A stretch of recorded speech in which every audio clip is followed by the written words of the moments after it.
Hi friends, welcome to Zeenath's world. இன்னைக்கு நம்ம எந்த ரெசிபி பண்ண போறது கிடையாது. நான் உங்களுக்கு இன்னைக்கு யூஸ்ஃபுல்லான கிச்சன் டிப்ஸ் தான் காமிக்க போறேன். அதுக்கு முன்னாடி இந்த சேனலை புதுசா பார்க்கறவங்க ப்ளீஸ் சப்ஸ்கிரைப் பண்ணுங்க. அப்படியே பக்கத்துல உள்ள பெல் பட்டனை அமுக்கிடுங்க. இன்னைக்கு நான் உங்களுக்கு 4 கிச்சன் டிப்ஸ் காமிக்க போறேன். ரொம்ப யூஸ்ஃபுல்லா இருக்கும் உங்களுக்கு. பார்க்கலாம். ஃபர்ஸ்ட் டிப் என்னன்னா, ஃபில்டர் காஃபி நம்ம டிகாஷன் ஊற்றி அது தண்ணி இறங்கி டிகாஷன் வர நமக்கு ரொம்ப லேட் ஆகும்.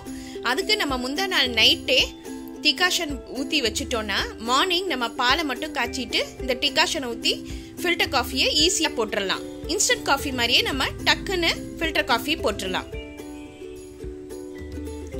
டிப் நம்பர் 2, நம்ம இண்டக்ஷன் ஸ்டவ்வை நம்ம சுடுதண்ணி போட அதுக்கப்புறமா நம்ம பால் காய்ச்ச எல்லாத்துக்கும் யூஸ் பண்ணுவோம். இப்போ பால்லாம் கொட்டிடுச்சுன்னா கூட ஒரு மாதிரி பிசு பிசுப்பாக இருக்கும்.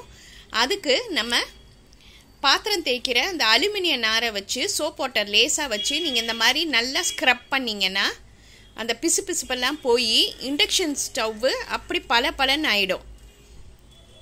இப்போ நம்ம அந்த நல்லா ஸ்க்ரப் பண்ணிவிட்டு ஒரு நல்ல சுத்தமான ஒரு காட்டன் துணியை வச்சு தொடச்சிடலாம். பாருங்கள் எவ்வளோ க்ளீன் ஆயிடுச்சு பாருங்க.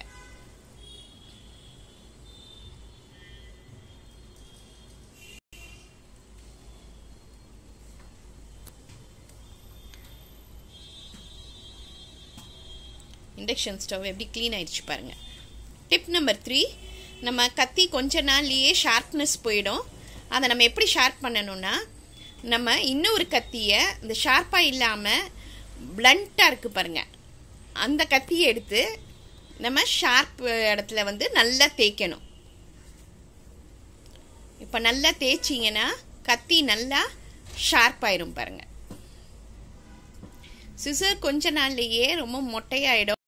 இப்போ சிசர் நல்லா வந்து ஷார்ப்பாக இருக்கணும்னா நம்ம அலுமினியம் ஃபாயில் பேப்பரை வச்சு சிசரை சின்னதாக நம்ம அந்த பேப்பர் இதுவை கட் பண்ணிகிட்டே வந்தோன்னா சிசர் நல்லா ஷார்ப் ஆயிரும் பாருங்க. வெட்டையிலே நல்ல டிஃப்ரென்ஸ் தெரியுது.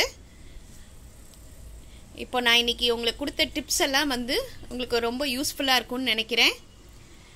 இன்னும் அதிகமான டிப்ஸோட நான் உங்களை அடுத்த வீடியோவில் பார்க்குறேன். உங்களுக்கு பிடிச்சிருந்தா லைக் பண்ணுங்க, ஷேர் பண்ணுங்க, ப்ளீஸ் கமெண்ட் பண்ணுங்க. தேங்க்யூ.